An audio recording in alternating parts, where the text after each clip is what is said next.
to know and not to do is really not to know. And I think that really sums it up very nicely, because you really do need to use the theories, otherwise you have not really understood them. Because as Murray Rothbard always says, you have to demonstrate a preference. You can claim A, but if you do B, then B is really what you want to do, even though you claim you want to do A. But demonstrate a preference shows that you were choosing B. So I think it's very important to use the theories that you learn and actually apply them to your life. Otherwise, they're just useless. Before we dive in, a quick whisper about today's sponsor, Ghost Founder. You know that moment when an idea jumps from someday to why not today? Ghost Founder lives in that moment. Ghost Founder takes the sketch from your napkin, gives it a heartbeat, and walks it out into the world. Fast. While everyone else is still writing pitch decks, the ghosts are wiring prototypes, lining up seed investors, and tuning your ops. Product market fit isn't just a hope, it's an outcome. If you're the kind of renegade who refuses to wait for permission, visit ghostfounder.com. Because around here, we scope things, build things, and fund things, in that order. Ghost Founder, the quiet engine behind loud breakthroughs. All right, everybody, welcome to episode 16. I've got with me my trusted co-host, Lovis, and a new guest, Mr. Alex Ostergaard. So I think he's definitely going to be our first and maybe only Swiss Viking to ever be on the show. I met Alex last year in Turkey. We were hanging out at the Property and Freedom Society annual meetup. And I think we were floating somewhere on the Eastern Mediterranean when we finally got a chance to actually really chat, right? Because the first few days were just filled with lectures. And I was like, this guy, he's this young guy that's looking out into the world with like tons of excitement. He's already got a wealth of experience. And I thought, so cool to meet somebody that is authentic, brave, just really looking out into the world, wanting to do what he wants to do and trying to figure out the way along the way. So since then, we've become friends. And after Lovis and I started this podcast, I thought, I have to get Alex on here. So thank you, Alex, for taking the time today. Really excited to dive deeper into some of the topics that me, you, and Lovis have been already talking about offline. Well, thank you very much for having me, and thank you very much for this nice introduction.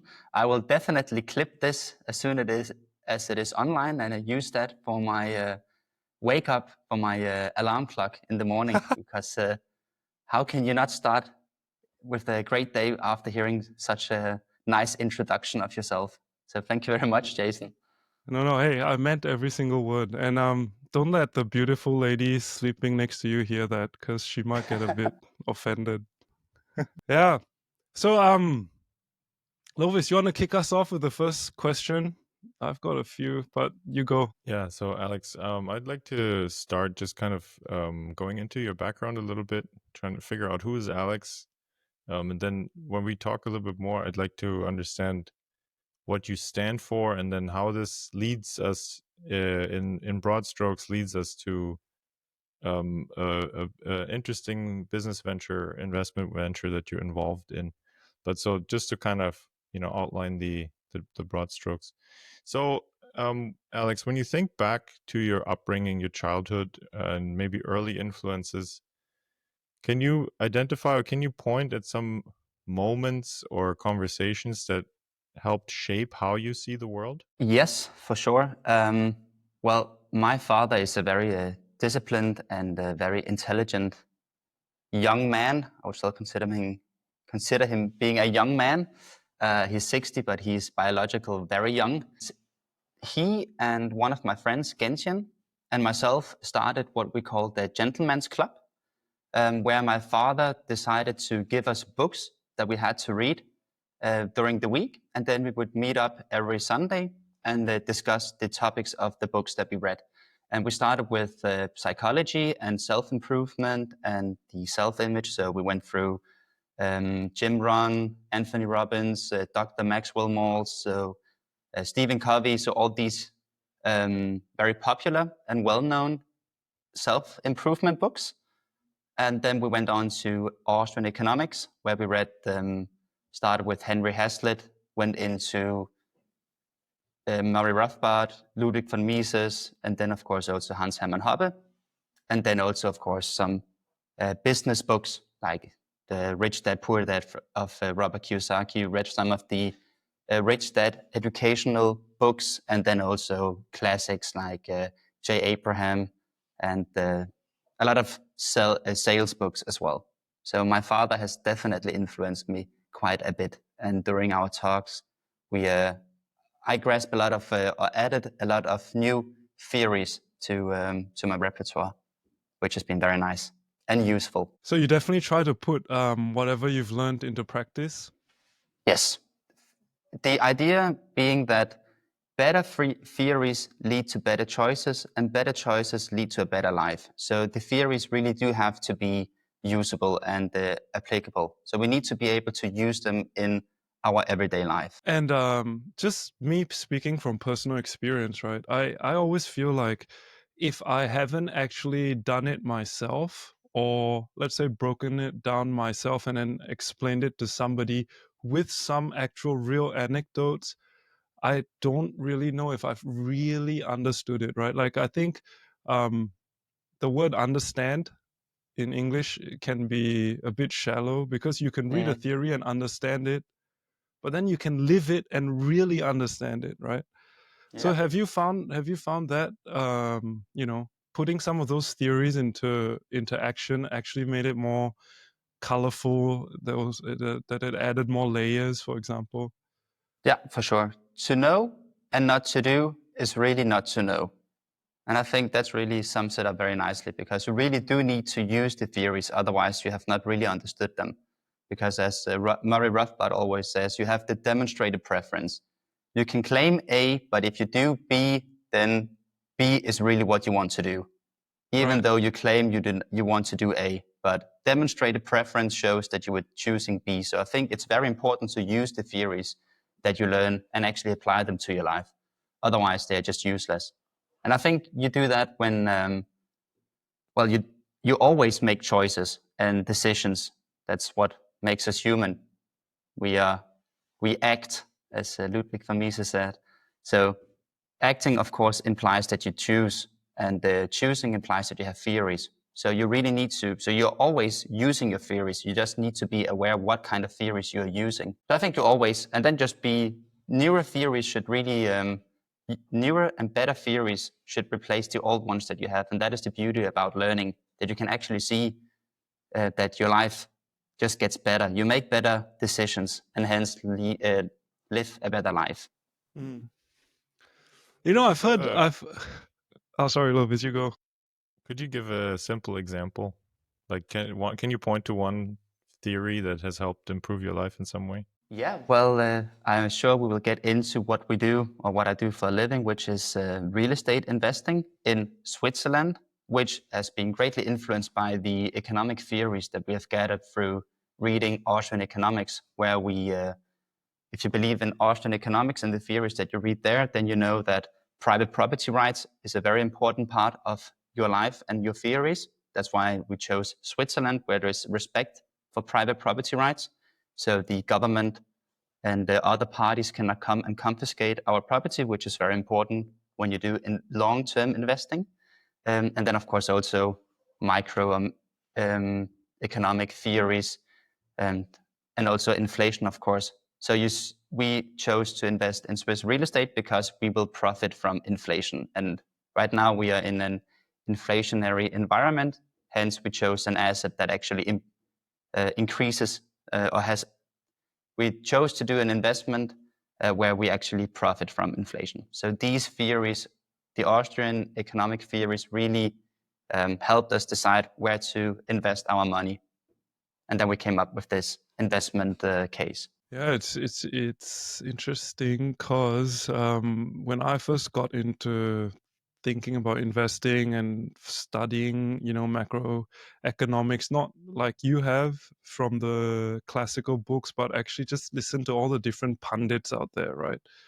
And And you often hear this term bandied around like, don't fight the trend is your friend, right? And they were always talking about, the Federal Reserve is printing money, so you should just buy the S&P 500, right? Or buy Apple or buy Amazon. But in many ways, what you're saying is the different, let's say, the more classical side of the same coin, right? We are in an inflationary environment. Historically, these environments resolve in a certain way, and Yeah, I think it's very important. You can do not fight the trend is of course important, but it depends on what is your timeline or what is your investment horizon. Because if you have an investment horizon of a couple of weeks, month, maybe a year, then of course it makes sense to follow the trend. But we have an investment horizon of 10, 20, and most of our investors is just as long as the property lives, so that is 50, 60 years. And then we do not decide and make an investment decision based off a trend, because the trend will change next year. It will change in 2 years, in 5 years. We make the investment based on a sound economic foundation. So it depends, of course, what is your investment horizon. If you have a short term, then of course it can make sense to follow, don't fight the trend. But what's the trend going to be in 3 months, 6 months, in 1 year, 5 years? And that's very difficult to find out. So we just decided to minimize the risk as far as possible with our sound economic theories. So sound economic theories are not something that's easy to come by, right? Nope, definitely not. And I thought it's interesting because you said earlier, if you believe in Austrian economic theory, I'm not sure that belief is necessary, right? It is not. It's I think it's so my study is much more superficial than yours. I've really only started diving deeper into it with the beginning of this podcast, because we've had so many people on who uphold these principles a lot, highly, right? They consider themselves libertarian, which often goes hand in hand with sound money economics, maybe something like that. And just from my study, like I read Hoppe, now one of his books, and Hazlitt, right, Economics in One Lesson, I think is but and once you get into it, it's one of these things. Once you start seeing the world in that way, you can't really unsee it. So yeah, I'm like actually more astounded that mainstream economics seems to disregard most of it. Yeah, that is definitely true. And believe is definitely not the right word, but that is, there's not a lot of libertarians. So it is always easier, instead of being like, this is the one truth. If I talk to non-libertarians, it's easier and less of a conflict if I say, well, this is what I believe in, even though it's the same as saying I believe in 2 + 2 equals 4, and that's not really believing. That's just the way it is. And I think that is also true with Austrian economics. There is just it's a sound foundation, and then with the help of the laws of logic, they have deducted a very nice economic framework that you can use. Yeah. So based on your recommendation, I read a couple of books. One is Psycho-Cybernetics, which I think you mentioned the author. And I think it's quite good. And I think if it was like, it's like the kinds of books that you were referring to earlier, I think are the ones where if you would put into practice 20-30% of what the book says, your life will change for like massively, right? It's not like, Definitely. I mean, you were not doing light reading in your gentleman's club. It's pretty heavy hitting, like pretty Impactful, for sure. impactful. Yeah, and thank you. That's the right word. Impactful stuff. And just to be clear, it's very difficult to use all of it. It sounds very, I try to remember this, use it or lose it, but I lose a lot of stuff, of course, because it's difficult to use everything you learn. But I would also say that Cybernetics is a great book to get your self-image, to improve your self-image.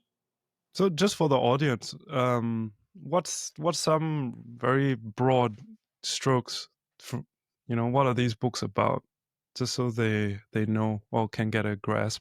Well, I think Cyber-Cybernetics is definitely in my opinion, the best self-improvement or self-development book. It's about you having a self-image, an image about how you behave, what kind of person you are, and then Dr. Maxwell Maltz gives you some strategies to improve your own self-image, because you can never be better than your self-image. So if you have a negative self-image, this is the way that you view yourself. You will never be able to be a successful person or a happy person if you think that you are inherently a sad person. So it's about how you can change this self-image of yourself and improve your quality of life doing that. Yeah, And then, I thought. yeah, Go sorry. ahead.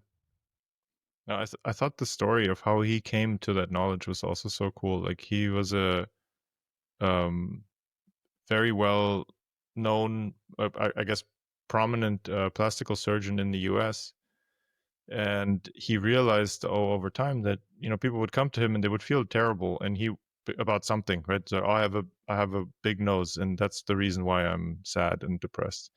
And then he would fix the nose, right? He can do that with his skills with the scalpel, but then he would discover that I think less than half the patients would actually feel better afterwards. And so he's like, well, how's that possible? And then that led him down to studying psychology in a way, but very empirically, right? So he would really only focus on what he found works and what doesn't. And then he realized over time that he could help more patients with his psychocybernetics theory than with the scalpel.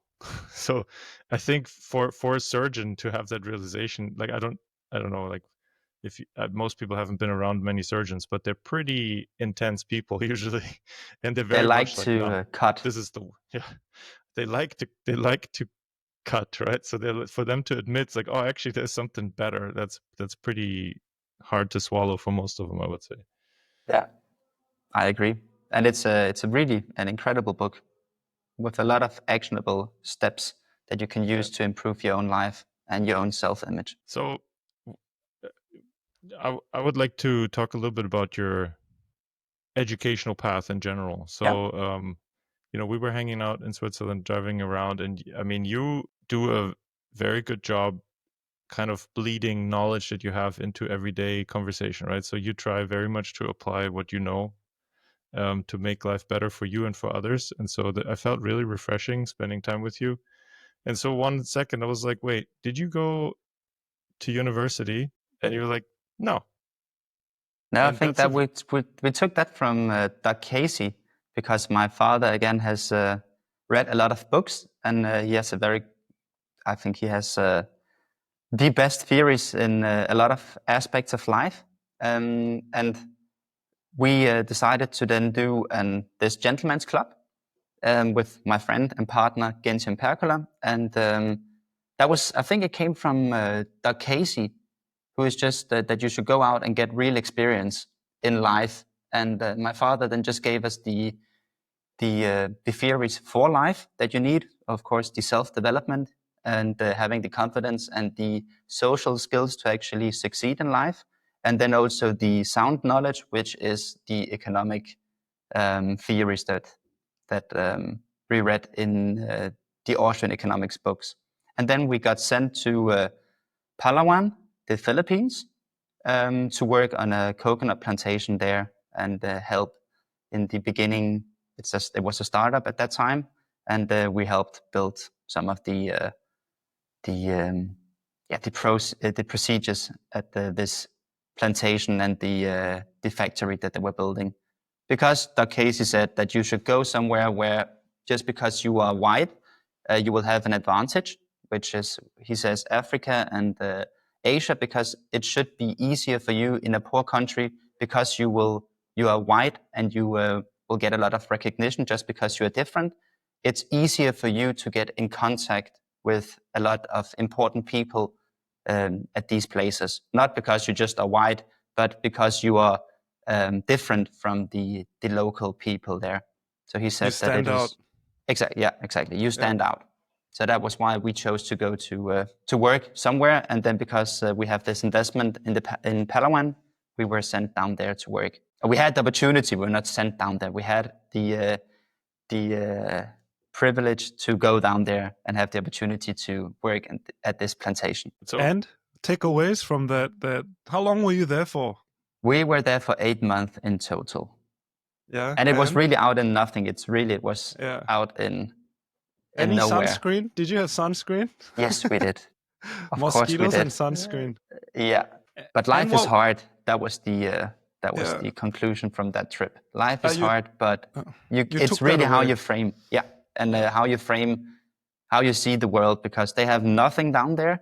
They live in really in small, you cannot call them houses. It's really just some, I don't know what the nice word is. Yeah, it's huts. It's really like dirt huts. I don't know if dirt is the right word, but it really is like just the earth and then put it up. So I think it's dirt. Mud huts. Mud huts. That's the correct word. And they were just so happy.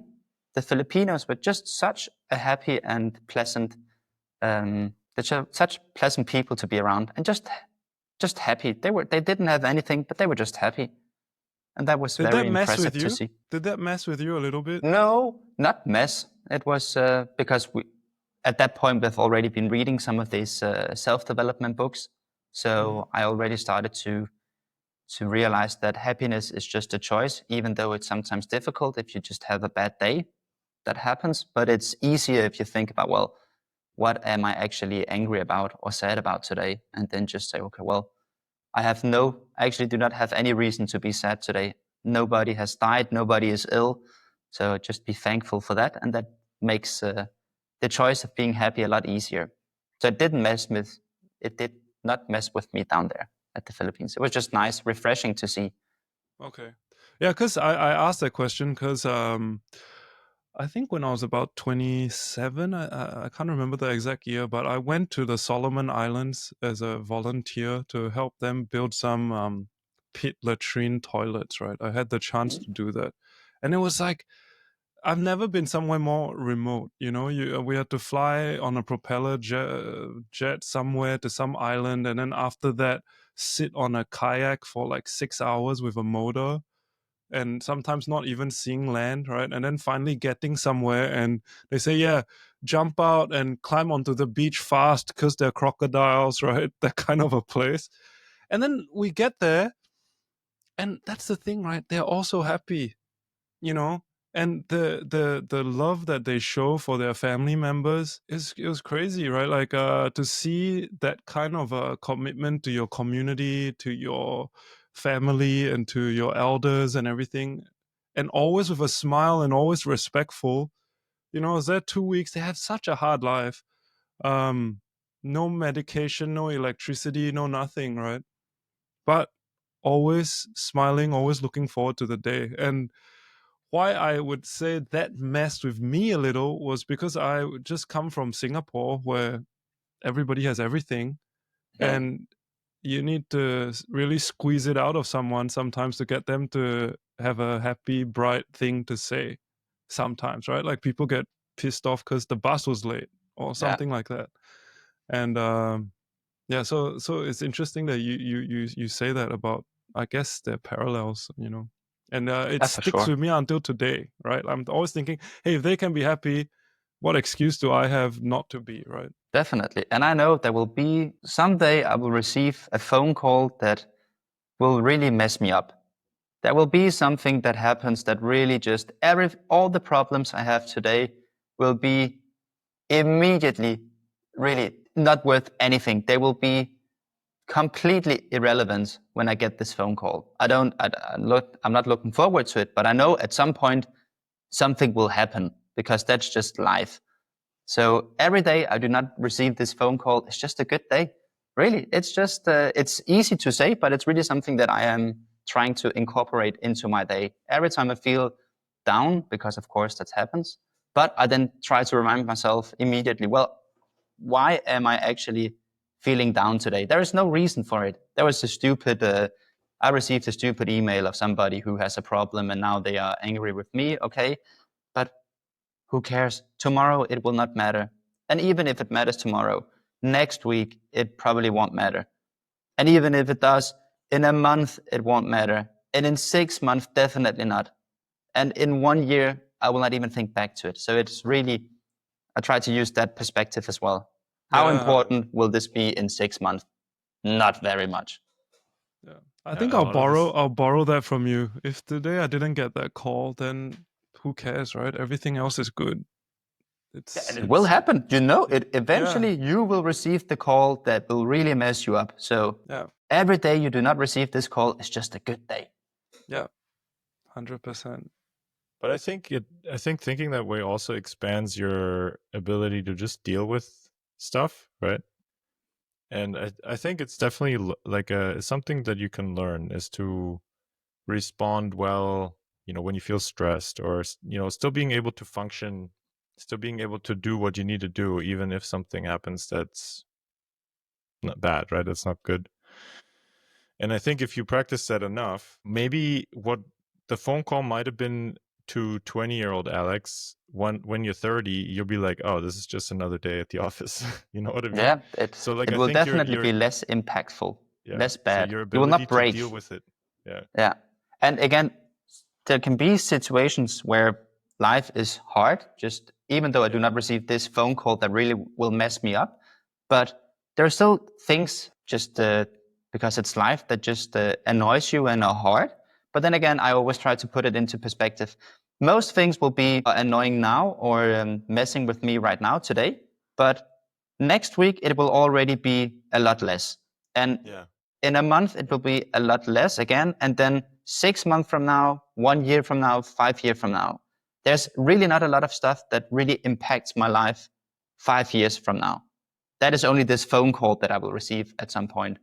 And it's again, the most thing that I'm annoyed about today, even if there is a big mistake at work somehow, I do not know, there's a big problem at work, I know that most likely next week it will already be okay. It will not be that important to me next week anymore. I will have found a solution, and if not, then it was not that bad at all. So it's also setting it into perspective of how bad is it actually? How important will it be next week and a month from now? Well, I think that your ability to kind of frame it this way really comes from spending time in the real world, trying to apply the things that you know. I think that's what builds the confidence, because I think that's where a lot of people struggle. They have like all theoretical knowledge, but without having put it to the test, then it's really hard to know if you can trust what you know. You know what I mean? Yeah, I think so as well, especially trusting yourself. If you have overcome a lot of difficult things, then you just trust yourself more. You know you have the ability to overcome hard things. Yeah. You fixed 1,000 problems before. What is another one, right? Yeah.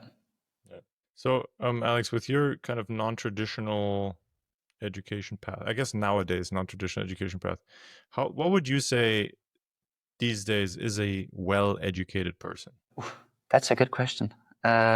Well, I think that somebody who knows a lot about the most important parts of life, I would consider well educated, and that would for me would be like having the social aspect, so having friends and family, knowing how to really be a good force in your circle of influence, then knowing something about history, knowing something about economics, knowing something about health, and health is also included with the doing sports and exercises and all that. So I think these four, if you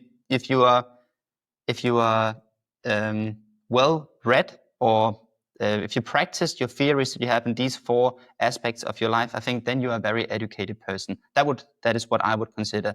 I don't know if it's educated or successful person. I think it's more of a successful person, actually, not educated.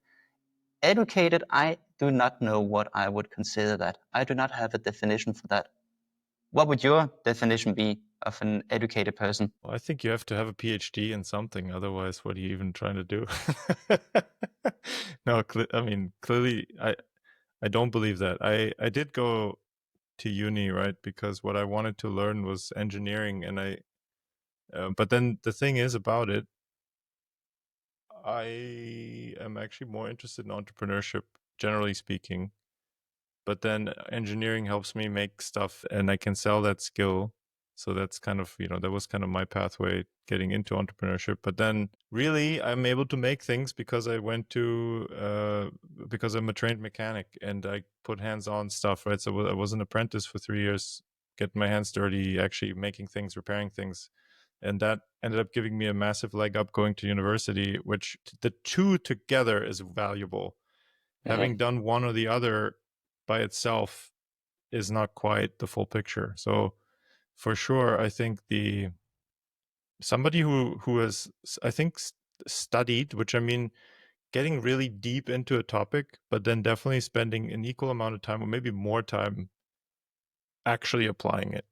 Yeah. Because so similar to what I said earlier with these books, like if you would manage to apply 20 or 30% of it to your life would change forever. If you, like, I don't know, like a calculus math book is this thick, right? It's like 600 pages.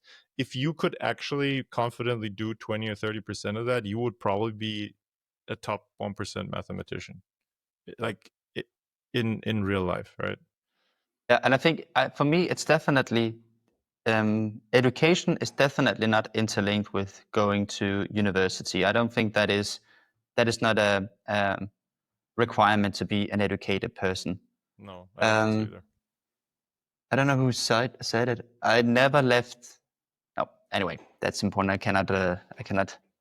I do not remember the quote, but I think Doug Casey said it very well again. As you can hear, Doug Casey has had a huge influence on my life regarding going to uni, because a lot of the classes and courses you can take, I think, are just a waste of money and time. And Doug Casey said it very nicely. I think he said that if you get a permit to do something, then it makes sense to go to university or actually learning a real science. And that is like engineering, something where you actually learn how the world works, and not like I think if you go study entrepreneurship at uni, then you have already disqualified yourself for becoming an entrepreneur. Yeah. That is something you need to learn in the real world by building something. Yeah, agree. Jason, you have this, what is this, Latin? Per aspera ad astra. What does that mean? Yeah, so I just had dinner with my ex-boss 3-4 nights ago, and we were having a few beers, and we were just talking about how the world's changing a little bit, right? Like we were talking about education. Funny, we were just speaking about it, but we were more discussing education of the youth, right? People that are around 12 to 16 years old. What is the impression that we as adults, as the prior generation, what are we putting upon them, right? And we were just discussing the state of how kids now get told they are very important, just because of being there means that they have a certain importance. They get told first about their rights rather than their responsibilities. They get told that they have the right to pursue their own path in educating themselves and planning themselves the days out for themselves, right? And that's all well and good, but maybe they might be a bit too young, right, to be having this kind of a free reign, to be so laissez-faire about education, right, without first putting into them some discipline. So it's interesting for me to hear this from this guy because he's German, but he's also lived for a long time in places like Singapore and the States, right? And then he quoted this to me, this line, and I was like, I don't know. I've never learned Latin, and I've never heard of this line, right? And it's per aspera ad astra, and apparently it's through hardship and then towards the stars, right? And that resonated with me because if somebody asks me now, hey, Jason, do you feel you're well educated? Or let's say, put it another way, hey, Jason, where did you get your education from? Right. And I think for me, I got a lot of those educations from my hardships, right? I think about how tough it was in the school system in Singapore, or being in the army, or working for a startup and then getting told, hey, go to China, go to Asia and build this brand up that nobody's ever heard of before, right? All these things were super hard when I was doing it. Now when I think back, I think, whoa, how did I get through that, right? But the cool thing is, whatever you've learned through those hardships, you get to keep forever. And then the next time you meet up with another hardship, like what you said, Alex, right? You've done it before.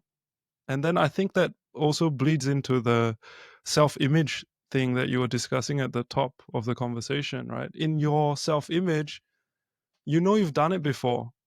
You know you've faced adversity and come away with something from it. And so therefore your self-image is forever, let's say, strengthened, right? Well, I think it depends what kind of person you are, because I think you could be put through, you could put somebody exactly through the same experiences that you have had, and they might get the self-image that, wow, somehow I always attract this hardship in life. Life is against me. So I think it is, so you need to have this positive, that's what Maxwell Maltz is so good about work, because then you can suddenly change your self-image from being the victim to actually being, oh, I'm a survivor. I'm not a victim. I'm a fighter. I can actually overcome these obstacles. Because of course I totally agree with everything you just said. But I think there's also people who just think of themselves as victims. And this is the self-image that they have of themselves, Yeah. where they Yeah, are I guess. they just see themselves as victims. Yeah, I mean, it's true. And you know what? I think it's funny. I think at some point in those hardships, I did take on that victim mentality, right? Like I remember when I was in the army for 2.5 years, I was thinking to myself, wow, it's so unfair. Like I'm 18. What am I doing here? Like I didn't sign up for this. Why must I do this? It's not fair. I know people all around the world that are 18 and having a whale of a time. And here I am, 2 a.m. walking through some jungle, getting killed by mosquitoes. I just want to go home, right? I Yeah, think and oh, sorry. no, I just want to say, and at some point, something has to shift, right? Like you have to think about it in terms of, okay, I surrender to the fact that there's no way around it. You only go through it, right?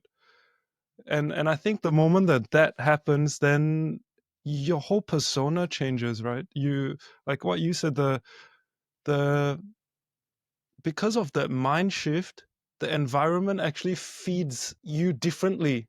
You now become stronger rather than weaker, right? Because you decided not to be a victim. True. And then when something gets tough, you go like, hey, that's not going to be enough to stop me, rather than saying, oh my God, so unfair, another bad thing's happening to me, right? So yeah. But I think that also feeds back to the thing that you started with saying regarding that the youth now feels like they have a right to do something, and I think then you become a victim. That's why my impression, a lot of the young people are now feeling like they have a right to do certain things, and then because life, they do not have any rights to anything. So life just gives them what life is.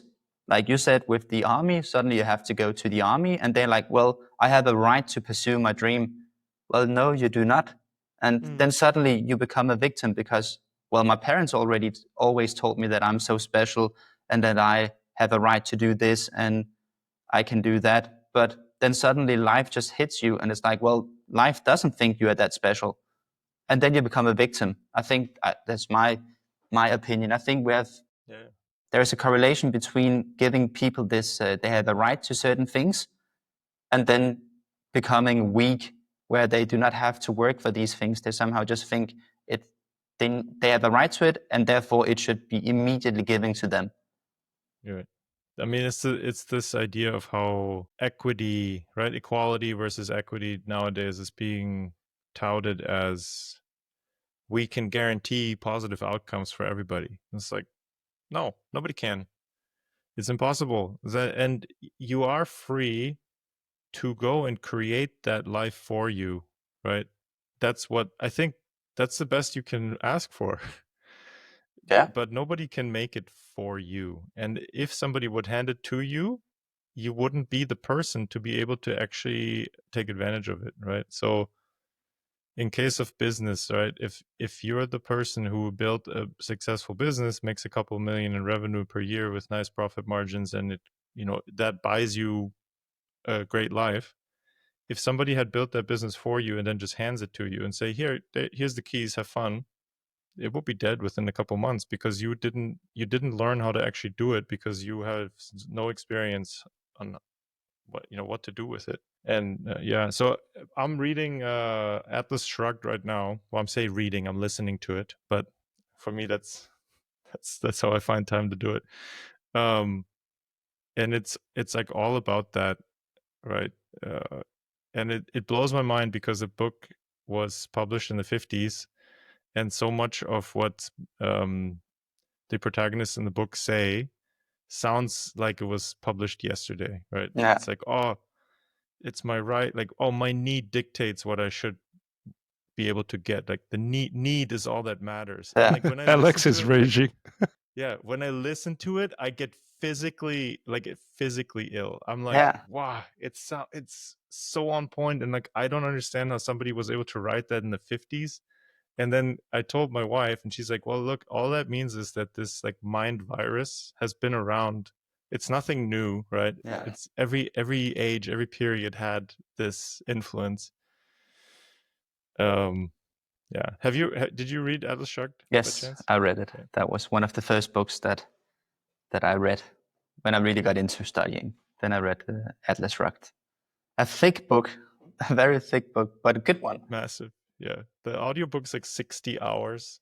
Yeah, I just last time we talked, you told me that you listened to it, so I also downloaded it on Audible. So I'm also listening to it. Yeah. Right now. I mean, we talked a few weeks ago. That's how long it takes to get Yeah, through really. it.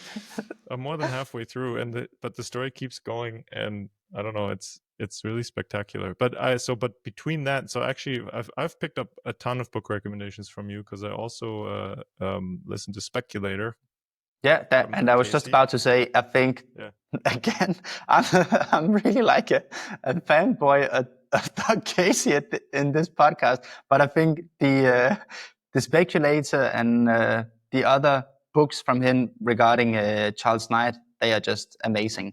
I think it's even better than Atlas Shrugged. It's really fun, right? They're really fun to read. You learn something, and I think the characters are developed really well in it, which is what I think makes it so enticing, and like once like it's hard to put it down. And very much like the protagonist is very I understand why this would have inspired you, right? Because it's very much a guy who learns in the real world, and goes and applies it, and doesn't just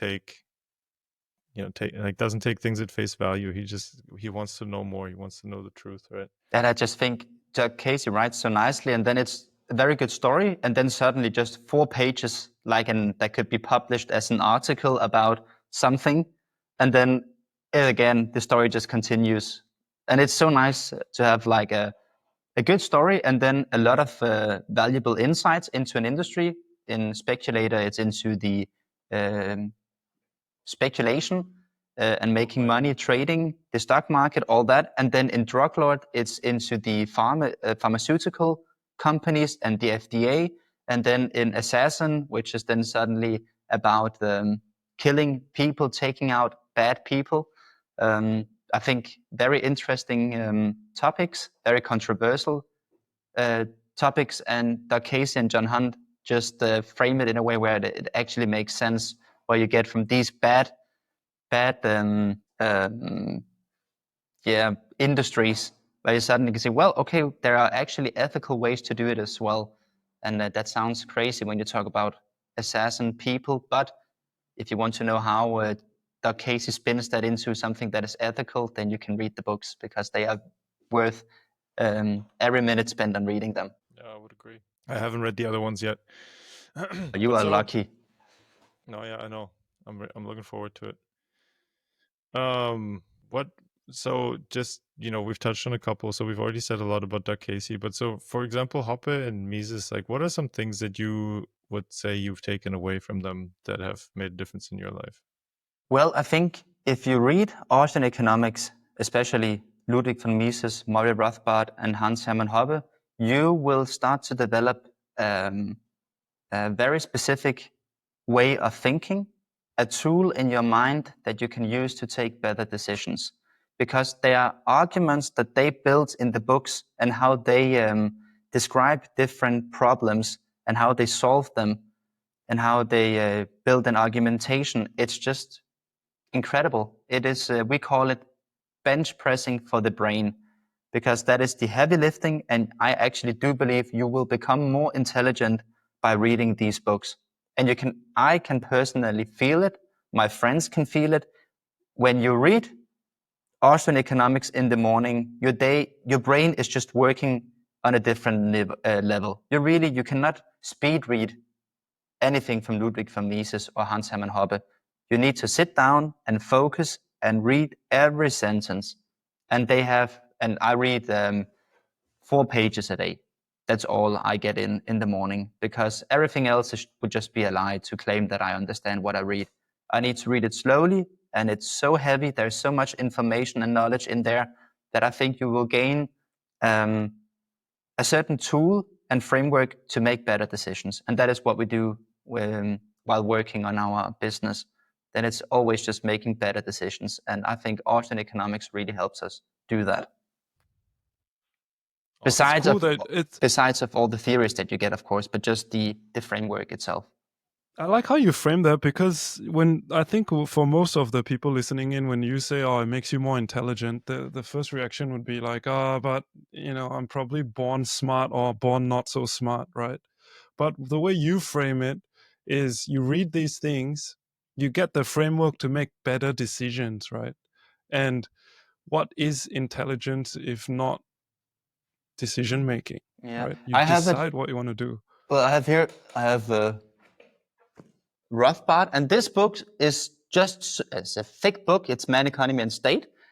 And this is very, just completely different to, for example, like a business book or like a marketing book, which here you get practical knowledge, you get steps, and it feels like, oh, well, I learned some facts about something about a business or something. I learned nice facts. But here in this book, it's not facts that you learn, it's theory. You really learn a theory and a different way how to see things and how to process information. Just because you get used to reading and used to the different way of analyzing a problem. And I think it is really bench pressing for the brain, because it takes time to learn. It really does. It's not something that you can quickly consume just with a lot of things in life. You need to practice it. And the same goes for Austrian economics. I think I cannot use this. Everything I read here is not something that I can use in my everyday life. It's very, it's theoretical stuff. Mm-hmm. But because it's so heavy and it takes so much effort to read it, I get better at making decisions that I can use for my everyday life. Mm. So that's why I think I can use everything I read here in my everyday life. Not the information, but the theories and the result I get out of it. Mm. It's like upgrading your operating system, yeah, right? It is. Yeah. It's something that runs in the background to some degree. You're not always consciously aware of it, but it helps you.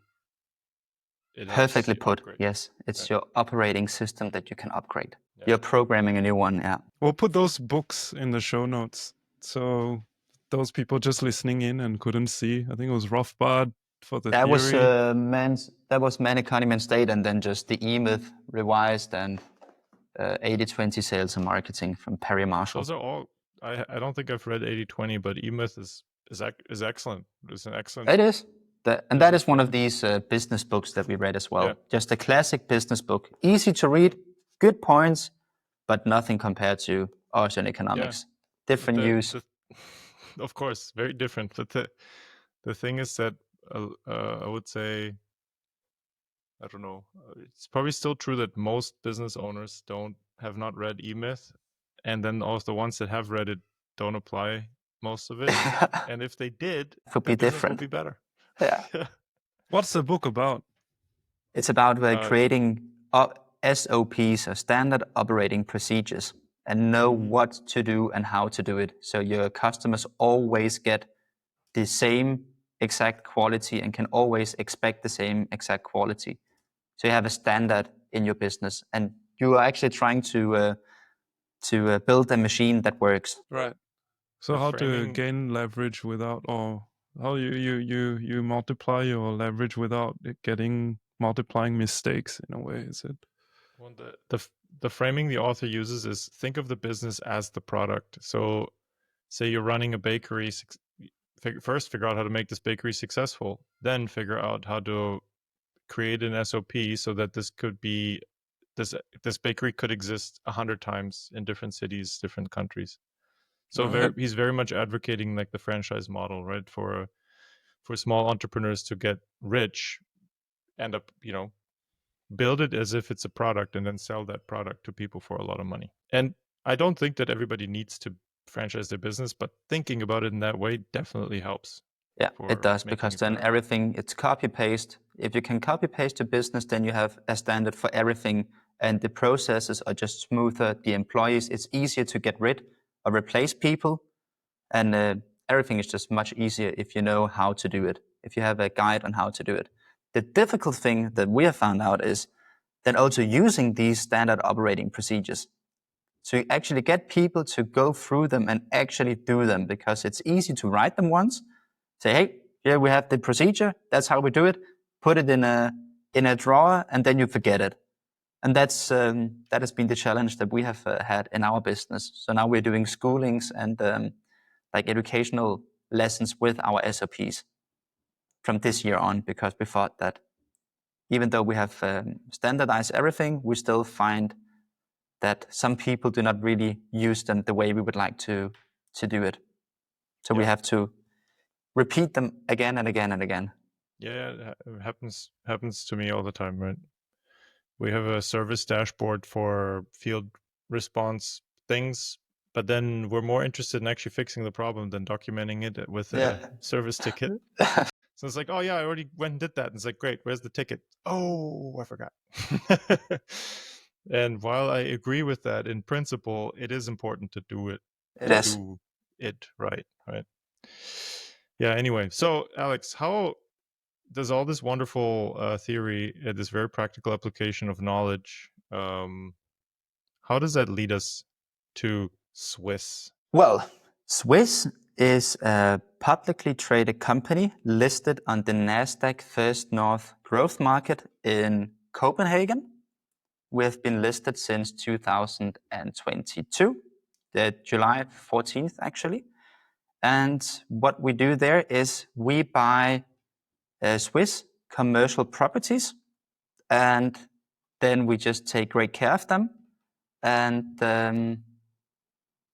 we try to do a wealth accumulation strategy where we do not pay out any dividends, but we reinvest the profits of our properties into the same properties or new properties, so we can get a compounding effect.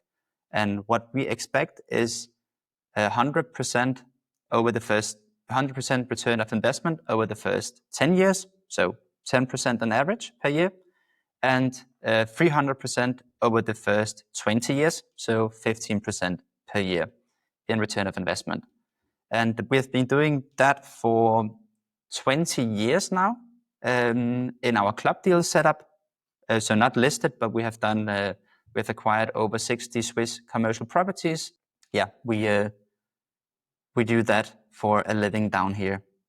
And we started with these companies or these real estate investments because my father read a lot of Austrian economics, and then he had previously, before moving to Switzerland, which we did in 2006, that was my parents and my brother, my sister, and myself moved to Switzerland. Prior to moving to Switzerland, my father had worked in the medical field, started a company in Denmark and a clinic. earned some money that he needed to place somewhere safe. And because he had started to read about Austrian economics, he wanted to place it somewhere safe, something that he could understand, and that would actually help him, or that would comply with the theories that he had learned through reading Austrian economics. And then real estate was the choice that he decided to do. And then I have just been very privileged to have a father who had the desire to teach myself and my best friend Gentian about the business and give us the skills required so we are actually useful in the business. And now we are doing the management and the asset management of the companies or the properties. Yeah, just some full disclosure, right? Like me and Lovis and I actually went to visit with Alex and his dad, and Alex was kind enough to drive us around to, I think, about 6 properties 9. that day. Oh, did we go 9? Oh, no, sorry. Yeah, we didn't see 2 of them, so 7. Yeah, 7. 7. Sorry, 7. Yeah, and then also visited his office. And I think, yeah, Lovis and I were impressed, right? Like they were just doing the job well without fanfare, just, putting their head down and keeping the place in good nick. I think anyone who's listened to an earlier episode from Lovis and I, we were actually discussing my trip to Belgrade, I think in September last year. I went to Belgrade thinking about investing in an apartment there, right? And after hanging out with Alex and actually visiting his properties, I on a personal level put all the monies that I was gonna put into an apartment in Belgrade. I thought, why not let these very competent people, whom I trust a lot, manage these properties or manage that money for me in properties, right? In Switzerland rather than in Belgrade, and it looks like it's giving me, pretty comparable rates of return, and I've got so much less of a hassle myself to have to watch over things. So it should also be said that we only do the property investments because we want to be investors ourselves. So the biggest investors in both the club deals and also our publicly traded company is my partner Martin Merki and my father. They are still the biggest investors, and in our publicly traded company, 22% of all the shares are owned by the management. So we always have hand, and of course in the publicly traded company, I'm also an investor, and so is my partner Gentian, who also take care of the business and all of our employees. So the idea being that we really want to have skin in the game and alignment of interest. We are not here to live and take a lot of fees. That is not our primary goal. Our primary goal is to have a great investment and and earn a lot of money through the investments themselves. So that's why we do these investments. It's not about, we are not managing other people's money. That is not what we are interested in. We are managing our own money together with external money as well.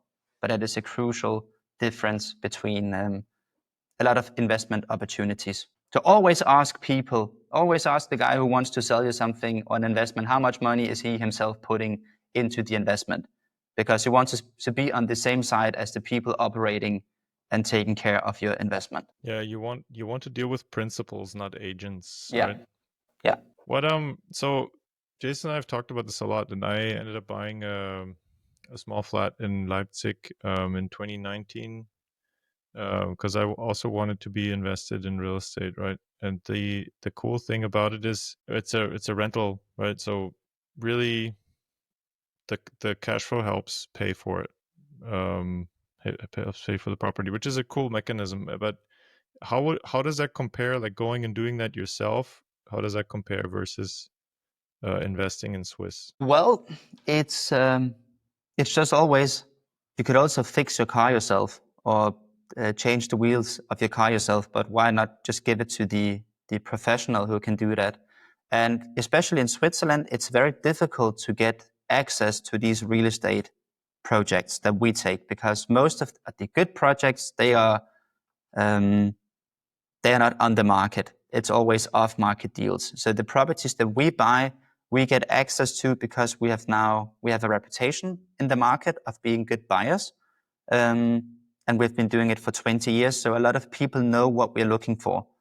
So we get the projects before they go, before the properties go to market. If a property goes to market, then it's because it's a bad property. It's because all the people in the industry did not want it beforehand. That's mostly the case. So you really need to have a good relationships and good connections to get access to these properties, especially in commercial properties. Rental property or apartments you can buy. They are just super expensive in Switzerland. They are right now. You just buy it at a initial yield of 3 to 3.5%, and initial yield is just the rent that you can get from the apartment divided by the purchasing price of the property. And for us, we are buying properties, commercial properties that yield about 6% currently. And we know if we buy a property where we get 6%, and we do our due diligence, which is, do we have good tenants? Yes. Do we have tenants that are able to pay the rent? We check the financials of the tenants. We do have that. Is the heating system okay? It is okay. Is the roof okay? The roof is okay. Is the earth, the land that we're gonna own, are there any toxic garbage in there or anything? And if there's not, then it's fairly easy for us to say, well, we know, or we are pretty confident that we are going to make money on this. So it's fairly easy for us to select a winning property compared to stock picking. It's very difficult to find out which stock is going to be the next Tesla. And our properties will never become the next Tesla or Nvidia. You will never be able to quadruple your money in 2 years with our investment. That's never going to happen. But it's also very, very unlikely that you're ever going to lose your money in real estate. So we have had over 60 properties, or acquired over 60 properties over the past 20 years, and we have never lost a property. You really need, everything moves in slow motion in real estate. So it's fairly easy to take care of the business. But difficult part is getting access to these good deals, and then just having a good team that takes care of the properties. And we thought that we were going to close the loop with having a team that is also invested in these properties themselves. So I have an interest myself that the properties are being well managed. Yeah, it's super well aligned, right? You're like a shareholder. And of course, when you think about, hey, should I send that email? Should I make a call? Should I drive down? You're not thinking about that as an employee. You're thinking about that as, hey, everything's on the line. My team is depending on me. My investors are depending on me. And hey, it's actually the first thing is exactly the first thing is actually, well, it's actually it's nice. Of course, I can pretend to say that. Of course, we do everything we can for all of our investors, and of course we do that. But that everybody does that. But for us, it's I am the investor. So even though I care about your money, Jason, I do care that you're also invested. But I just care more about my own money, and that's why we have decided to put your money next to my money. So I cannot see the difference between your money and my money. The only thing I can see is I know I have my money in here, so I will take care and I will go the extra mile, not for Jason, but for myself. It's just a nice effect that our investors also profit from this enforcement or this alignment of interests. Yeah, and anyone who's had a few knocks in the real world before would love to know that to say, hey, I'm investing with Alex, and his money's in it with my money, so I can trust that. Yeah, he's a nice guy and everything, and he's promising me a lot. But hey, there's no promise like knowing that we're in the same boat, right? Yeah, and we are not, of course, again, this is no financial advice. Everything that we are talking about, it's not investment advice. It's just our own, and it's only my own opinions about the project. If you want to read anything about it, then you can go to our website and read our disclaimers and everything, because, of course, it is an investment. So there is always risk associated with it. We just think that we have not seen anything that is that has a better and safer return of investment. And again, it's very important to say that the investment was made because of the Austrian theories. That's also why we chose Switzerland. So for our non-Swiss investors, they get an even greater return of investment because they invest their bad money or the bad currency into a good currency. So if you compare the return that we've had in our club deals that have run an average, they've had a running time of 14 years. The Swiss investors have gotten 25% per year over 14 years, not compounding, just on average, 25% per year, compared to our Danish investors who have received, I think it's 34% return of investment over these 14 years, because the Danish kroner has done like this and the Swiss has done like that.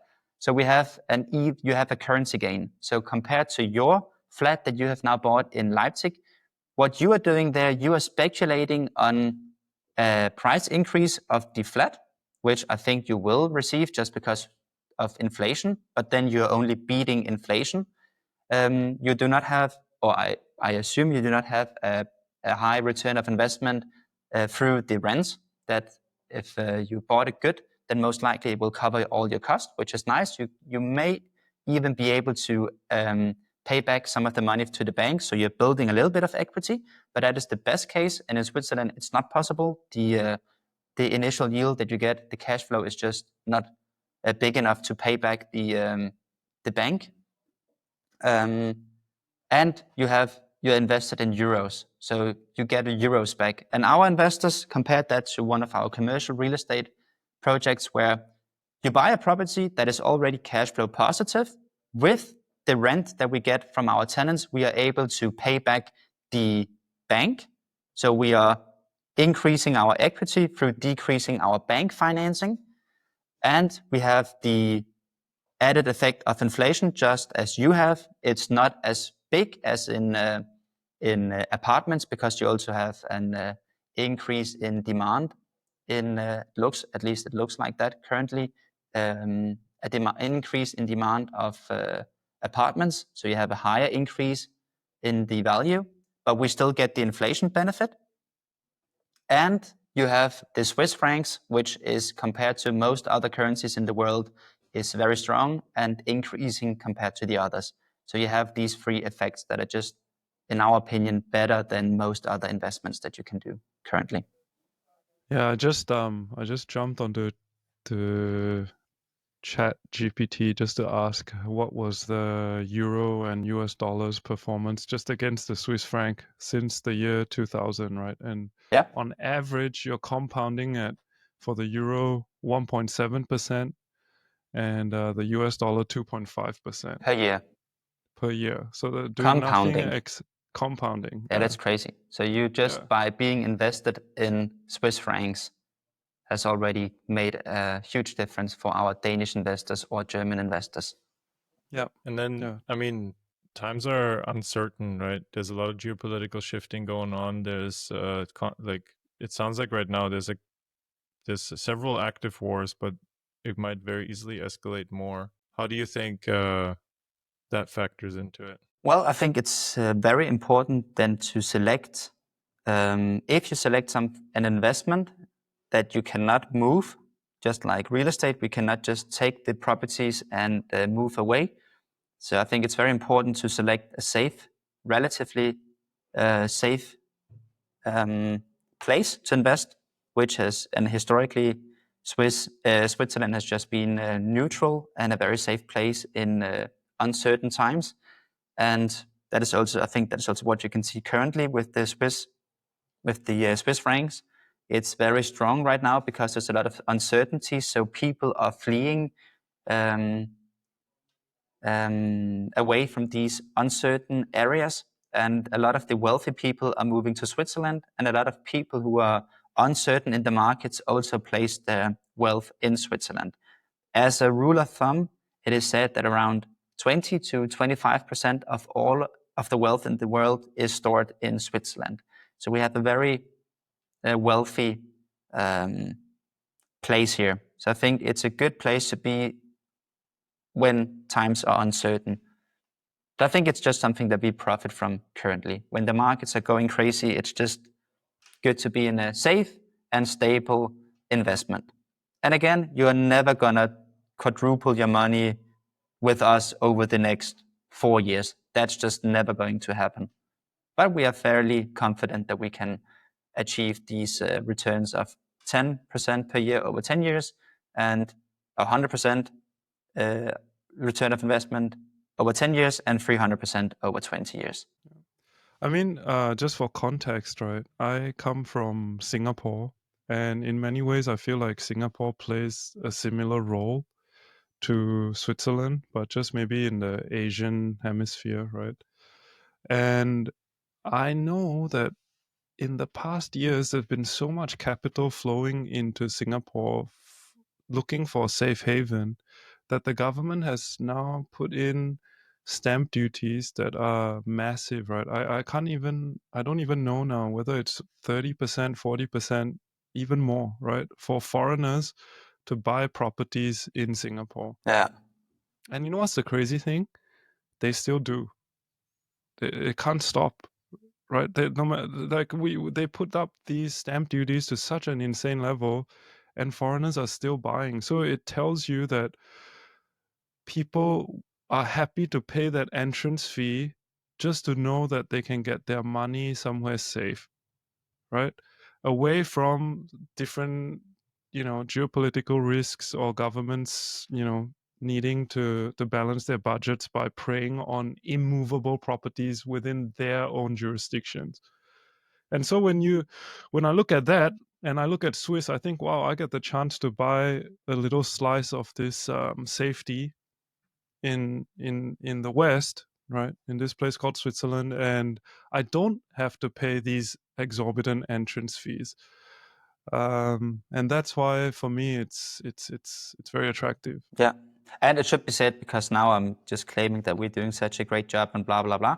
If you go to our website and check our share price, we actually got the ticker on NASDAQ, which is just Swiss.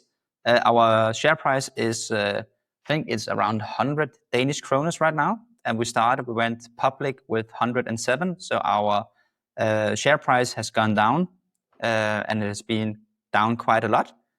And for us, it would be greater if the market would also think that we have a great investment currently. But should be said, it's a long-term investment. And in properties, if you say long-term, it's really 10 years plus. So we are not very concerned about our share price currently. And if you go and look at our financials, you can see that the book value per share, so that is all the assets of the company divided by all the shares that are currently existing, you get a book value of 134. So for us right now, everything is on track. We are very happy with the performance of the company right now, but the share price is not as high as we think it should be, which is for some people, it's just a buying signal, and that is also what we do. Just so that is said, not that I know that if you listen to you guys, your viewer, they have to be intelligent, so they will go and check out the price, and they'll be like, "Hey, Alex is just a big bullshitter because I can see the price has actually gone down." So that must mean that they are not doing very good. But our financials are very good. It's just the only thing that you can conclude is that some people are willing to sell their shares. There are more people willing to sell their shares currently than there are who are willing to buy the shares. So that is all we can be said about our share price currently.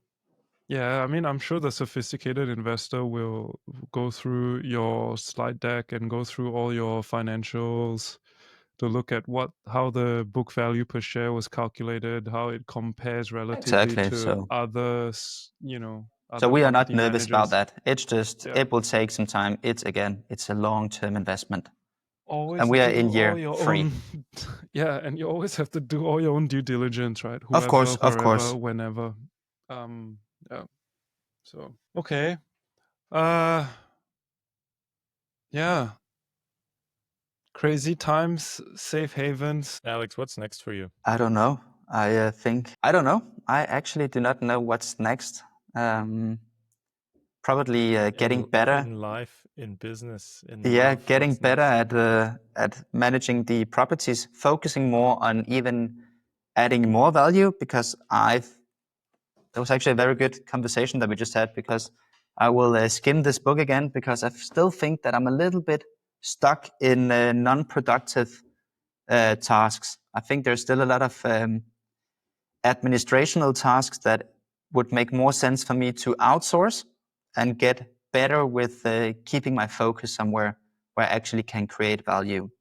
And that is definitely our internal goal right now, to get a new structure in the with the employees, so we just can focus on the more important and more valuable or value creating tasks. Because if a tenant calls us, it's of course important that we handle the problem. But a tenant who has 30 square meters of storage room is just not as important as a tenant who has 3,500 square meters of production facilities.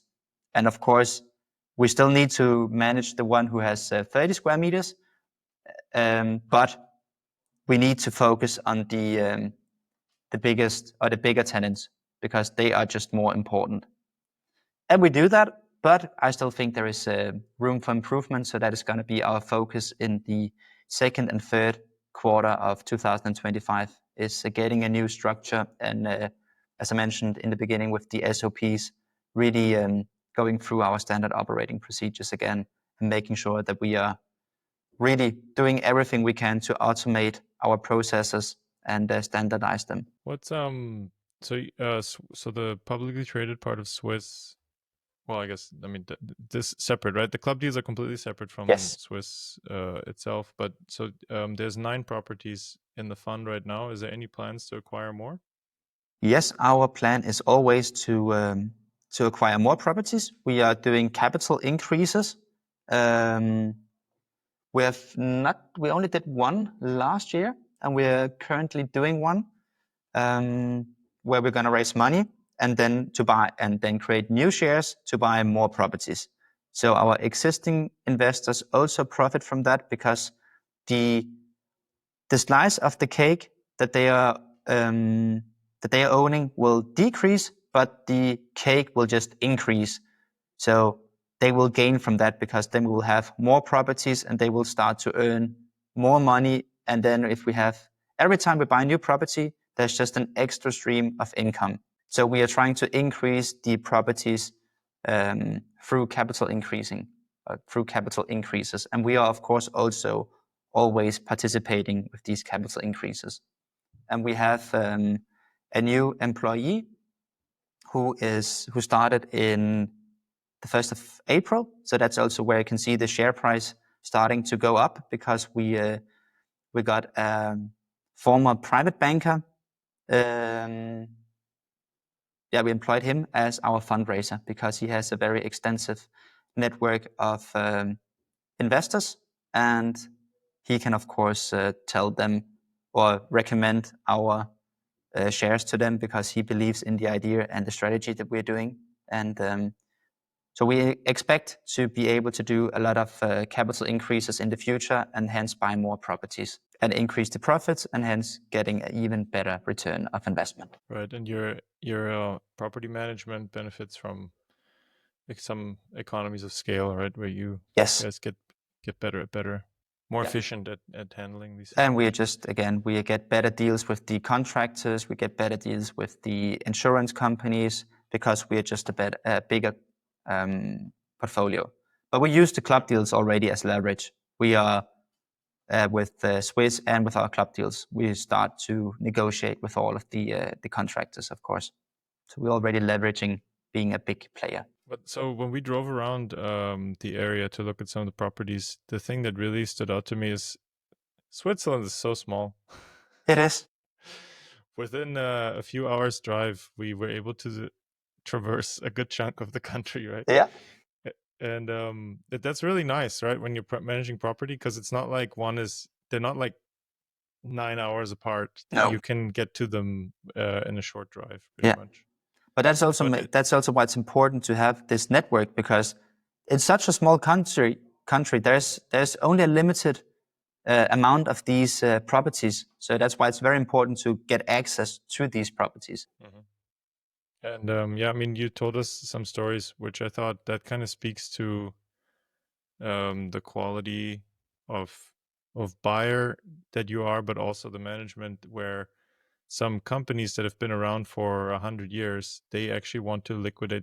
They need some liquidity, so they end up selling the building that they are in to you, but then they make a really long-term lease agreement where they stay being the tenant, right? So there's no way that they would do that if they didn't trust that it would be a beneficial relationship.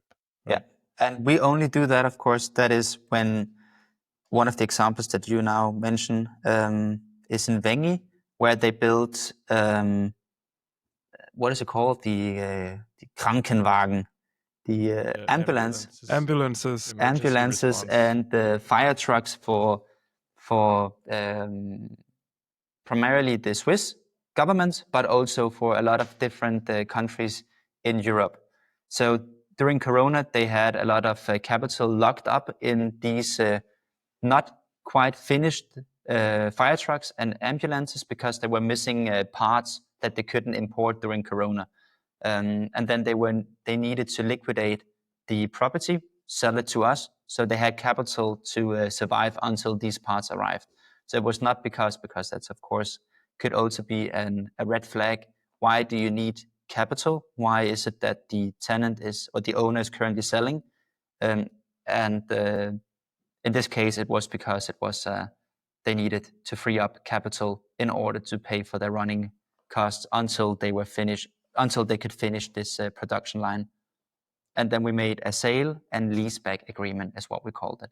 And then, of course, we check if it is possible. Should this tenant go bankrupt or decide to leave after 10, 20 years, depending on the length of the contract, would we be able to find a new tenant? And we, of course, only buy a property if we think, yeah, we can definitely find a new tenant to at least an equal price, or in most cases, we think we can do even better, because this, if you are the owner of the building, they tend to decrease the rent that they are paying a little bit before they buy or before they decide to sell the property. Yeah. So we have an upside on that as well. Yeah. Yeah, I mean, I've seen the property, and I also make physical things. So it would be like, if you find somebody who rents it in their entirety, or if it would be broken up into different units, that you would easily find tenants for it. And I don't know how the quality is in America, but I can see these videos and the social medias where people stumble and then they hit the wall, and then there's like a hole in the wall, and that's definitely not something that will happen at our properties. Our properties in Switzerland, they are really built to last. They live for 60 to 80 years without any problems. 60 years without any problems, and then you might, after 60 years, you probably need to do some renovations on the roofing and stuff like that. But we have a lot of the properties, they are built to last, and you can really feel that. So that's also why we chose Switzerland, to have something that can live forever. Also, this is an interesting point. It's a bit has a bit to do with economics and philosophy, so it's pivoting a bit away from the Swiss discussion. But so in the US, the commercial real estate is also of much better substance than the residential. Okay. And so you know, commercial, it doesn't mean that it looks better, but there's usually concrete, brick, steel, whereas in residential, it's usually, 99% of housing in the US is just wooden frame with sheetrock, right? And So it really, I think, I just, as a German living there, I think that the residential real estate, like the quality is horrendous, and somehow the price they charge is like for a real house, but it's really not. It's like it's a stick box, and I think it has to do with this. I don't know, but I'm looking for a why, right? So in Germany, I used to live in Leipzig. That's also where I bought that place. And you walk around certain neighborhoods, and I think this is true in many older European cities. You walk around certain neighborhoods and you see what the real estate that was built during the founding era, like usually turn of the century, early 1900s, and it's very grand, right? There's like really high ceilings and like beautiful masonry, usually nice woodwork for like the handrails of the stairs. Like the staircase in this building here, this is my grandma's house, is like hand carved oak. Like nobody does that anymore. Nobody could afford to, I think. Um, and I always think like, man, what happened? What happened to us that we gave up on building with this, like made to last hundreds of years versus just build it as cheap as possible. And I do think it goes to the core of what we've been talking about, these like sound economic theories, right? So back in the day when money was gold, or gold was money, I should say, whichever way. You had a different time preference. Everything you did, you thought about your kids and your grandkids rather than, I just need ROI Q1, right? So um I just know, I mean, this is my theory. I think actually, so reading Hoppe most recently, I think democracy also has something to do with it, although I I'm very hesitant to talk about it because it's a very unpopular line of thought, right? Yeah, but I think I agree with you. I think that has definitely influenced a lot of our things and all the collectivistic ideas that you nowadays have.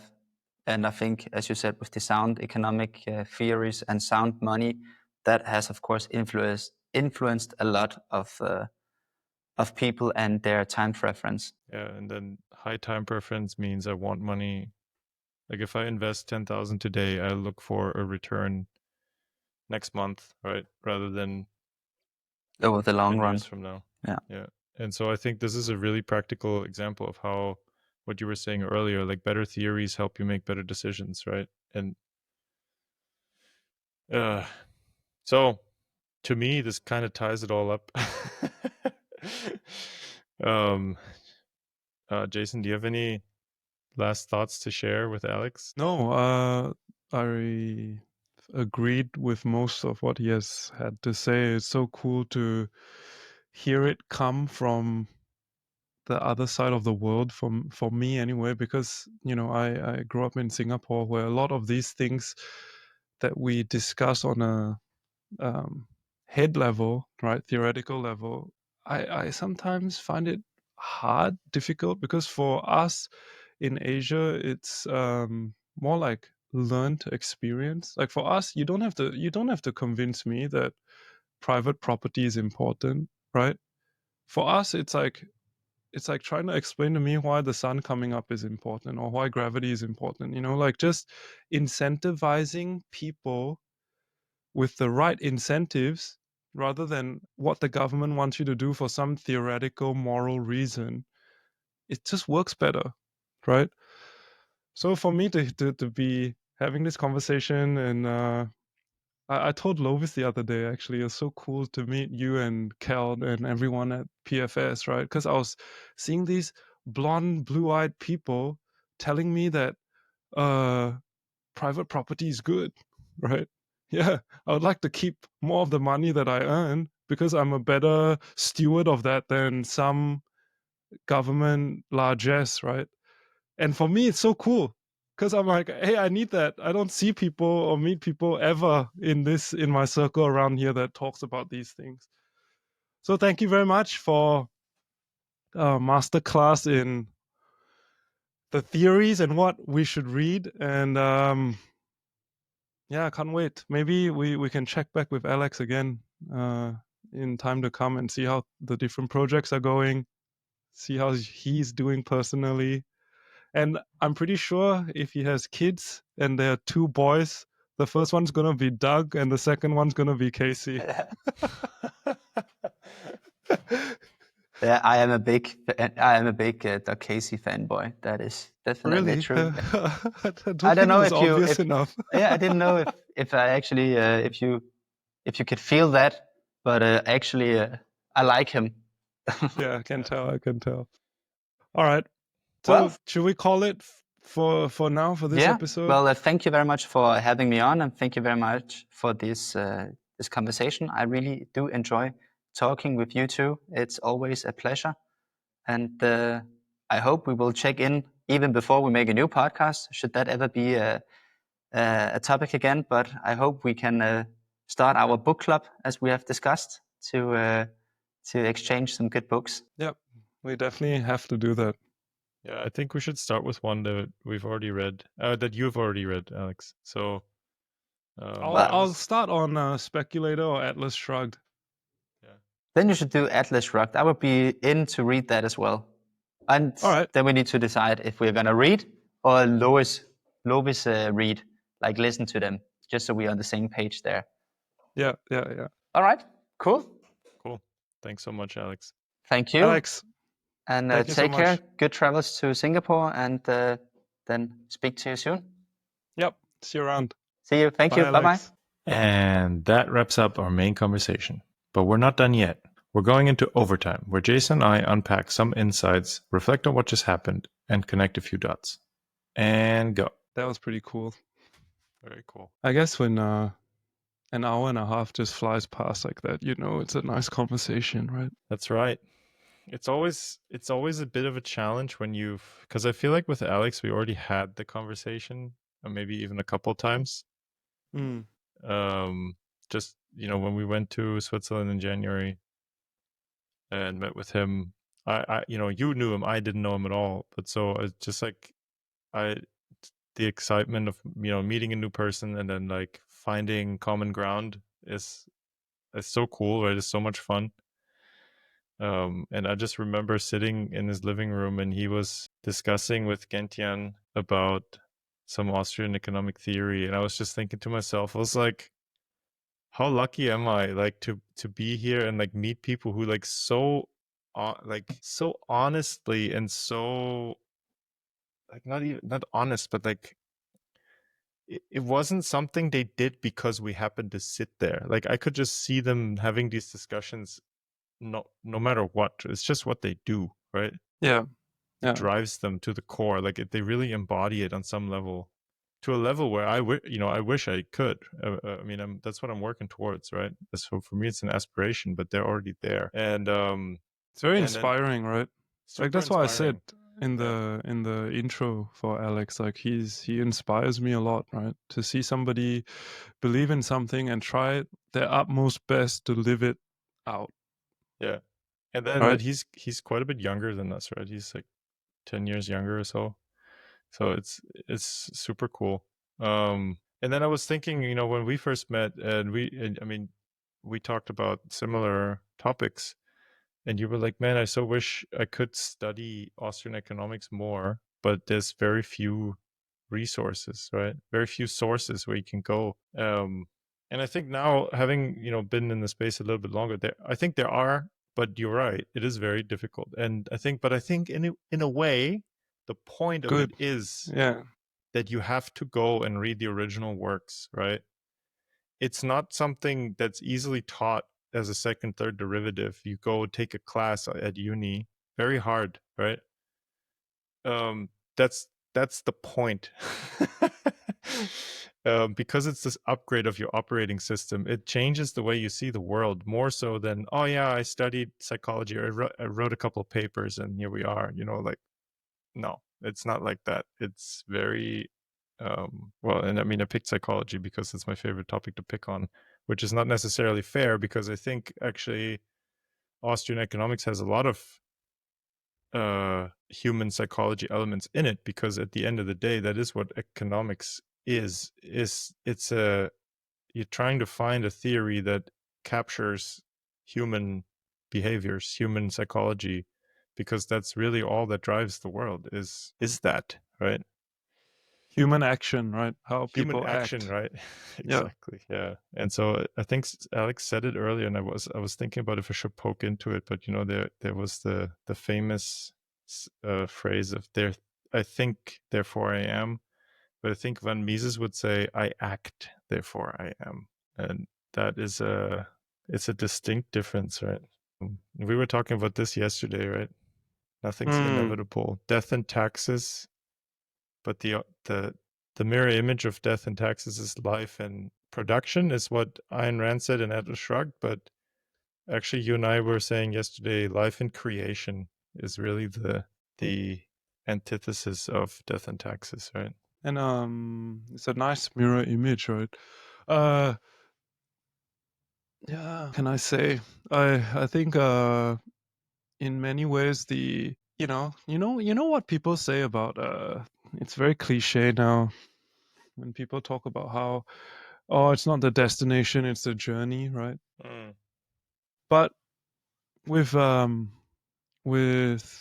thinking about freedom and things like the Austrian School of Economics, etc., right? It is a lot about the journey, right? Because when you mentioned how, hey, maybe it's not so easy to just take a course and then study Austrian economics, it's almost like this knowledge isn't something to be consumed. You actually have to seek it out and earn it yourself. Like if you lose money in an investment, you want to figure out why. If you see that your government's taking away more than a certain amount and it hurts you, and you feel like, hey, that it doesn't look right. I've visited other countries where their taxation rates, the burdens on citizens are way lower and they get way higher services. Hey, it's not right. These things are motivations for you to actually learn, right? And it's very different from going into economics as a purely theoretical endeavor, like learning about, facts, historical facts, etc., right? You're learning why people act the way they do. And I enjoyed I really loved it when Alex said, hey, reading these books makes me more intelligent. And then he went further to say that it helps him make better decisions. And it's a cool way of thinking about it, right? Like an intelligent person makes better decisions. Not that an intelligent person can solve multiplication tables faster, right? It is usually a tenet of having more experience is better decision making because you've seen it before, right? But if you can gain better decision making from studying and applying theories, then that's like a cheat code, right? So then it genuinely does make you more intelligent. It's yeah, dude. Imagine, okay, somebody says, hey, intelligence is based upon, or this empirical way of studying intelligence is taking someone, looking at their starting position, giving them time, and seeing where they end up, right? That means seeing how a person acts over his lifetime, and that compounding effect of all the decisions he's made to then judge whether a person was quote unquote intelligent, right? It would be interesting to think about it in terms of time preference. So if, say, we assume that low time preference equals better outcomes, that means the intelligent person has to act in a way that allows him to live, breathe, and interact in an environment that allows for low time preference decisions, right? And therefore, if you are an intelligent person and you're currently living in a society that forces you to make high time preference choices, you actually have to move to do well on this intelligence test, right? Yeah, you do. But there's also, I think more than that, it's important to be aware of it. So for my for me, I don't think there is another society with a. Well, I shouldn't say that. I haven't experienced. There's so many societies, and I haven't experienced most of them, so I really can't speak on with authority on that. But I think the U.S. has very high time preference. Let's just say, people are impatient. They want money today, right? I mean, modern monetary theory, MMT, more money today, right? Yeah, I saw that. So doing business there, I think is great because consumption levels are high. So like people are eager to try out things. So launching a product in the US is very difficult, but it's very rewarding, right? Financially speaking. And so I think to make money being in that environment is great. But then you have to know what to do with it if you want to be able to hold on to some of it. So you definitely should have a plan for that. And so this is not something we spoke about with Alex today, but I know, but he has told us in private or in personal conversation, one-on-one, that he was like, yeah, Swiss is like it's like the ultimate savings account for his perspective, but you still need a cash cow to make sure you got something to put in your savings, right? So for me, this is like working in America. For me, that's the cash cow. And I'm not saying that that's all it is to me. It means a lot to me personally, right? It's my business, it's my baby. But it's more seeds to be planted for more prosperity later, right? So but then I guess for you and I mean, I don't know, these days it's hard to even kind of get the opposite, right? Like where I guess Switzerland would be a good place to move, where people are much more conscientious of the future. Yeah, I mean, when I made that comment, right, about having to move, I don't think, like, if you're in the States, the question is, if you do want to live your life in a low time preference way, is there legislation that's stopping you? Is the state stopping you, right? Because then it's about culture, because, hey, I'm building this for my kids and my kids' kids. I'm trying to build a legacy. I'm building this house because I want it to withstand whether it's hurricanes or termites, whatever, right? I'm going to build it out of stone so that it is going to be there when my grandkids have grandkids, right? That's a cultural thing. And Right. as long as the government's not there to stop you, then you're actually free to act. Right. What I'm worried about is more like when it's a systematic uh, curtailing of that right. If a government takes away 90% of your income with taxes, or if a government is busy mobilizing the whole force of its people to fight adventurous wars, right? Then that instability and that uncertainty forces me to not make decisions for the long term, because who knows who's going to be the next government that's going to come in, or will this even be a country, or you know what I mean? Yeah. Right. And Yeah. by definition, if you're living in North Korea and everything's nationalized, then of course you have very, very high time preference. You just think about, what am I going to have for dinner tonight? Why plan for the future when there's nothing to plan about, right? Yeah. Yeah. That's stability matters a lot, right? I mean, in current times, it's hard to say that the US is stable. It doesn't feel stable, although fundamentally it probably still is. And then I don't know.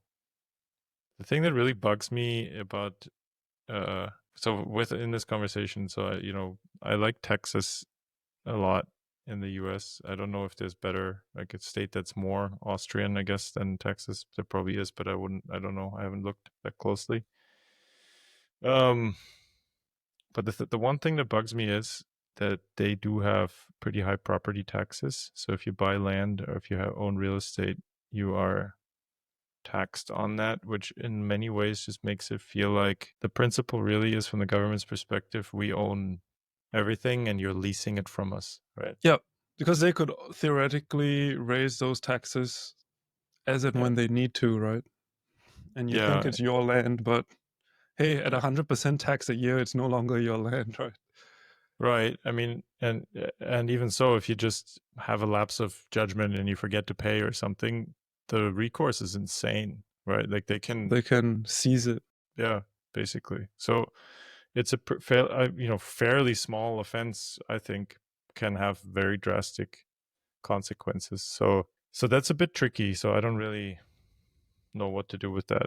But then at the same time, property taxes are very common. In I don't know if there's a country that doesn't have it. I mean, Actually, Germany. China doesn't have it, And so I heard people commenting on that, saying that it's not going to be a developed country until they do have it. And I was like, okay, interesting, right? But It's very I interesting.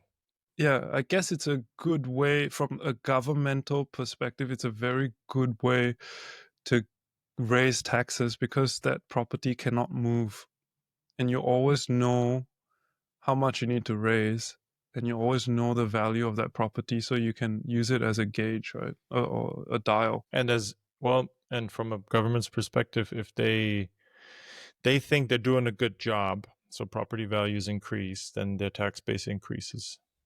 But of course, that can be very misleading, because if you have rampant inflation, property values will shoot up and your tax base does increase, but that doesn't mean that you did a good job at all. Yeah, exactly.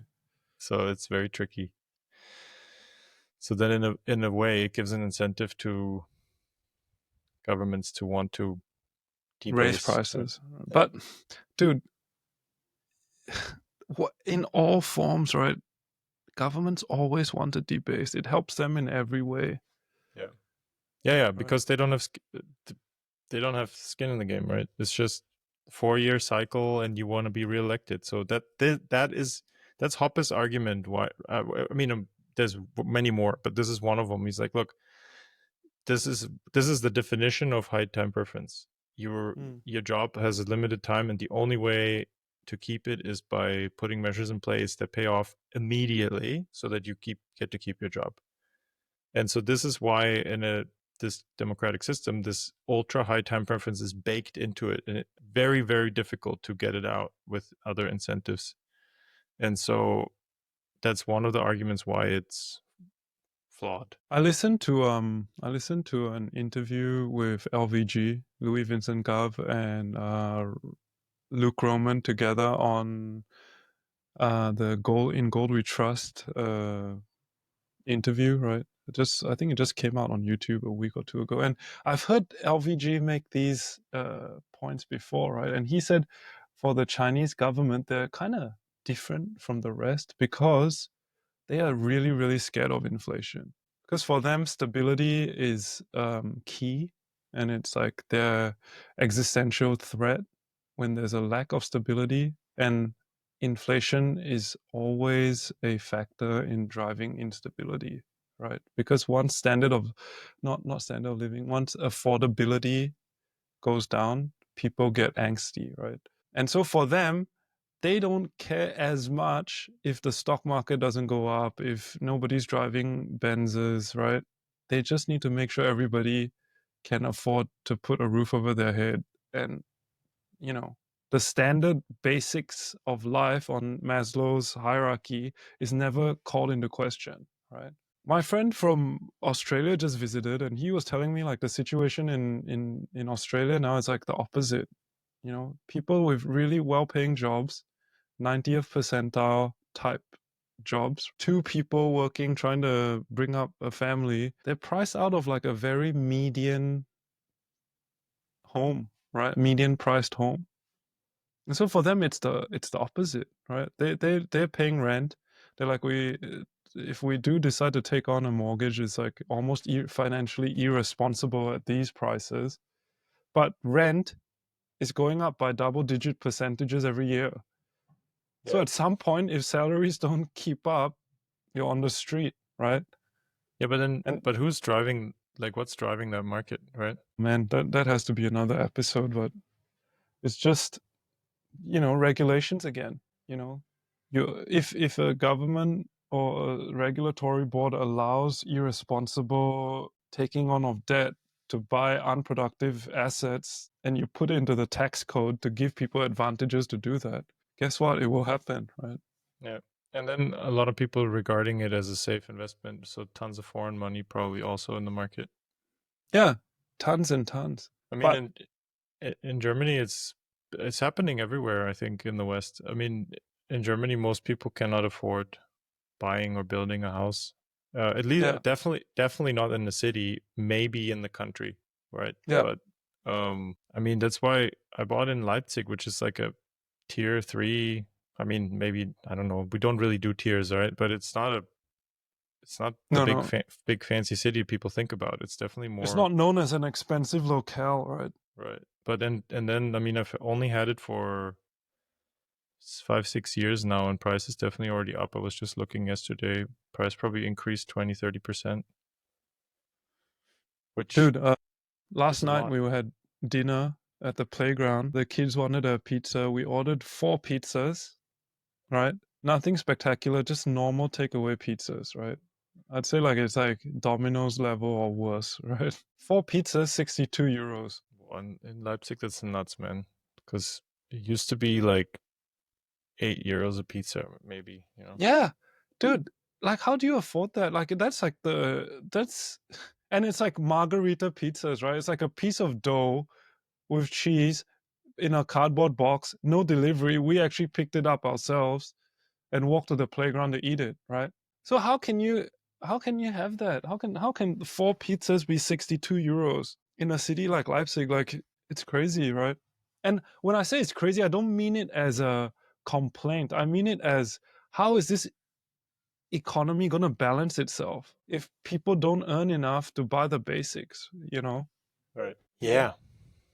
Anyway, let's chat a little bit more about it another time, because I actually need to go catch a flight. That's right. Well, thanks, Jay.